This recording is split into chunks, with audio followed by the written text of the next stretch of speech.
Bonjour. Alors je vais vous proposer une petite vidéo sur la question suivante. Est-on vraiment libre? Alors c'est une question qui a beaucoup occupé les spirituels, que ce soit dans le christianisme ou d'un côté Saint-Augustin va vous dire mais oui, on a du libre arbitre, de l'autre Luther qui vous dit non, on n'en a aucun, et puis je vous parle même pas des gens qui se réclament de la non-dualité, qui en deviennent des fois dogmatiques en disant non, non, il n'y a aucune liberté puisque il n'y a personne pour être libre.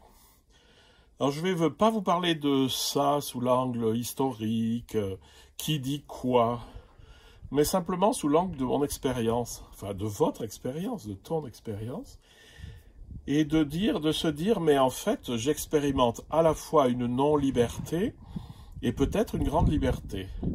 La liberté, je l'expérimente ne serait-ce que parce que des fois on a des décisions à prendre et vous savez que parfois c'est extrêmement difficile à prendre.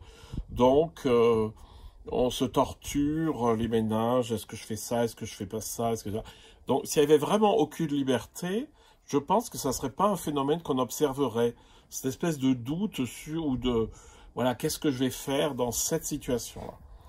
De l'autre côté, on se rend compte aussi qu'on n'est pas libre, puisque déjà, il y a tous mes conditionnements qui me forcent un peu à aller dans un sens.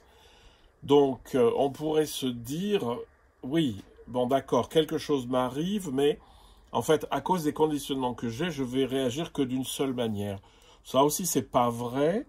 Vous savez très bien que même si vous savez que vous avez je sais pas, un conditionnement qui fait que vous explosez et vous vous mettez en colère pour une chose, vous êtes vous êtes tout à fait capable de dire à un moment donné, alors que vous vous seriez mis en colère, de vous dire non. Voilà. Donc en fait, vous expérimentez à la fois la liberté et la non-liberté. Il y a un endroit où on n'a pas l'impression d'être libre, c'est lorsqu'on dit oui mais tout est écrit. Et ça, je trouve ça très problématique de dire tout est écrit parce que finalement on peut rien faire. Et si on fait rien, ne faisons rien. Donc il n'y a plus à se battre pour une bonne cause quelconque, il n'y a plus à essayer de faire en sorte que ça s'améliore, tout est écrit, donc voilà. Donc ça c'est très négatif. Et dans la vie de tous les jours, ce qui m'intéresse, c'est d'obtenir une plus grande liberté de jour en jour, un déconditionnement qui fait que face à un choix, je vais faire un choix qui me semblera pertinent, pas par rapport à mon émotionnel, à mes réactions, etc., mais par rapport à quelque chose de plus vaste. En fait, le vrai choix du fond, c'est est-ce que si je fais ça, ça ira vers plus d'amour ou moins d'amour? Et la toute dernière chose où on pourrait dire, oui, mais là, on expérimente une sorte d'abandon du libre arbitre, c'est à partir du moment où finalement on est dépossédé de soi-même, de ses conditionnements, et qu'on se laisse porter par, après vous mettez les mots que vous voulez, par Dieu, par le flux de la vie, etc. Et là, on expérimente une liberté qui n'en est pas une, c'est-à-dire une liberté qui est dépossédée des crispations de l'ego.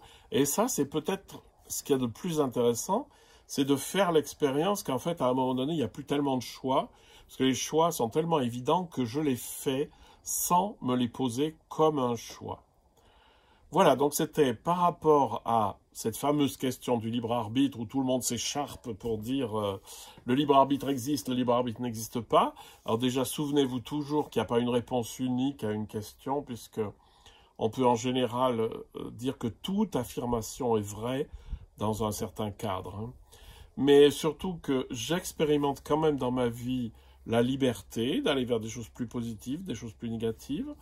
Il y a les conditionnements qui m'enferment dans certaines réactions, mais qu'à un certain moment de l'existence où comme dirait Eckhart, je vis dans un profond oubli de moi-même, c'est-à-dire de mes conditionnements, de ce qui me rétrécit, alors là, oui, en fait, j'adhère à la vie, et donc j'ai déposé toute volonté volontariste. Mais ma volonté, c'est celle du bien.